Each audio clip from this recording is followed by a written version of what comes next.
बिस्मिल्लाहिर्रहमानिर्रहीम। अस्सलाम वालेकुम।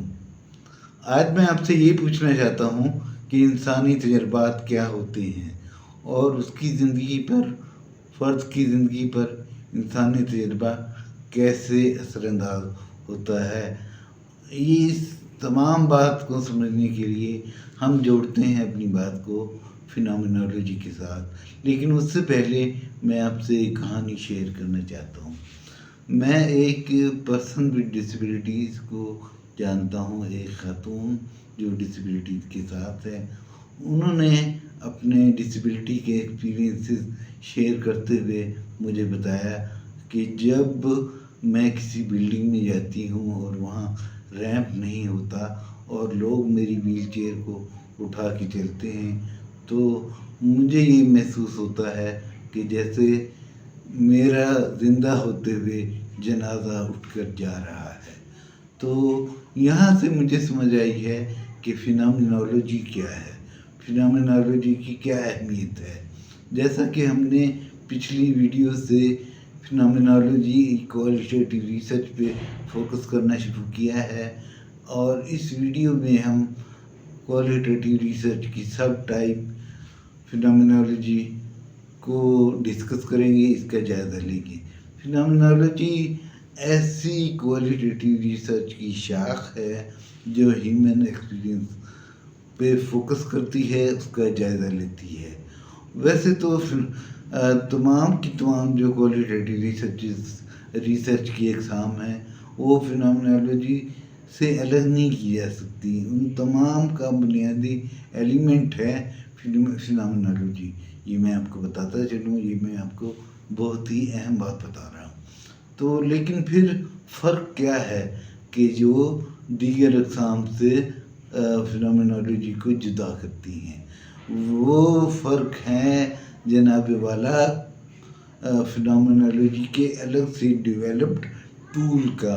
मैं आपको बताने जा रहा हूँ वो डेवलप्ड टूल कौन से हैं। सबसे पहला डेवलप्ड टूल है फिनोमिनोलॉजी का ब्रैकेटिंग। जी हाँ, क्वालिटेटिव रिसर्चर अपनी रिसर्च के दौरान इस प्रोसेस में ब्रैकेटिंग करता है, यानी अपने प्री कंसेप्शन, अपने बायसेस, अपने साबका हासिल किए हुए तसव्वुरात को अलग रख के ह्यूमन एक्सपीरियंस के बयान में गोता लगाता है और उनको फील करने की कोशिश करता है और उनको फील करते हुए, महसूस करते हुए बयान करता है।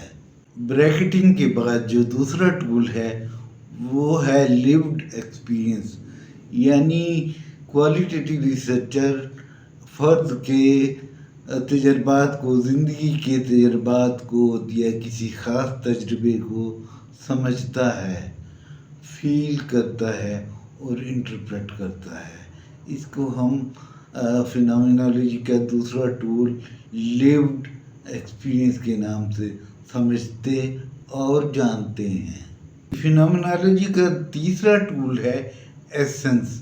इस प्रोसेस में क्वालिटेटिव रिसर्चर समझता है फ़र्द के एक्सपीरियंस को और उसके कोर मीनिंग को जानता है कि उसका कोर मीनिंग यानी फ़र्द के तई उसके किसी ख़ास तजर्बे का मतलब उसके लिए क्या है।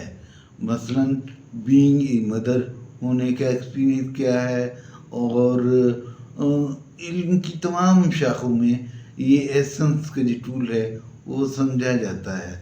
मिसाल के तौर पे अभी मैं किसी साइकोलॉजिस्ट की वीडियो देख रहा था, उस पे वो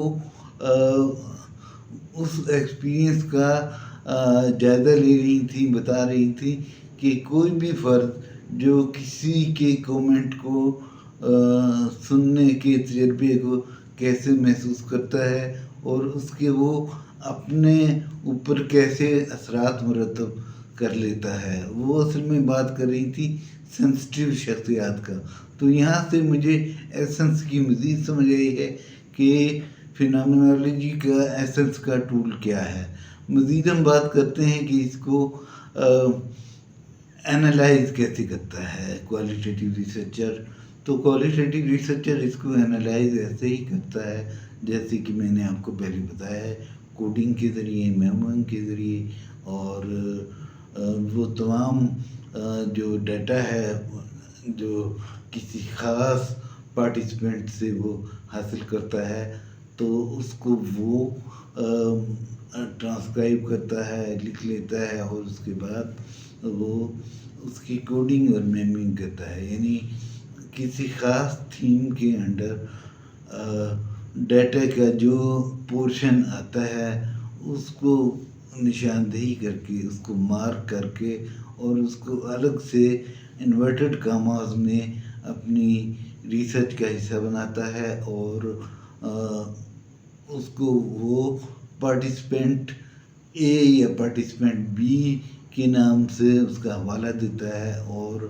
اس کی پرائیویسی کو، اس کی یعنی اخلاقی جو کنسیڈریشن ہے، تمام کی تمام چیزوں کو مد نظر رکھ کے اس کو وہ بیان کرتا ہے، اور اگلے ہی سٹیج پہ وہ اس کا جو ریلیشن قائم کرتا ہے، یا جو جس لحاظ سے وہ بیان کرتا ہے اس کو ہم لٹریچر کے ساتھ اس کا کمپیریزن کہتے ہیں، اور اس طرح وہ کمپیریزن کرتا ہوا یا سملرائز کرتا ہوا لکھتا ہوا ریسرچر چلا جاتا ہے، اور اپنی تحقیق کی ڈسکشن اور اس کے جو کنکلوژن ہے وہاں تک پہنچتا ہے۔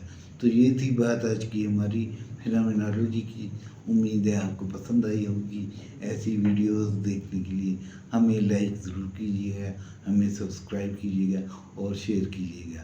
ہم آپ کے تمام تعلیمی و علمی سفر میں آپ کے ساتھ رہیں گے انشاءاللہ۔ بہت شکریہ آپ کا۔ اللہ حافظ۔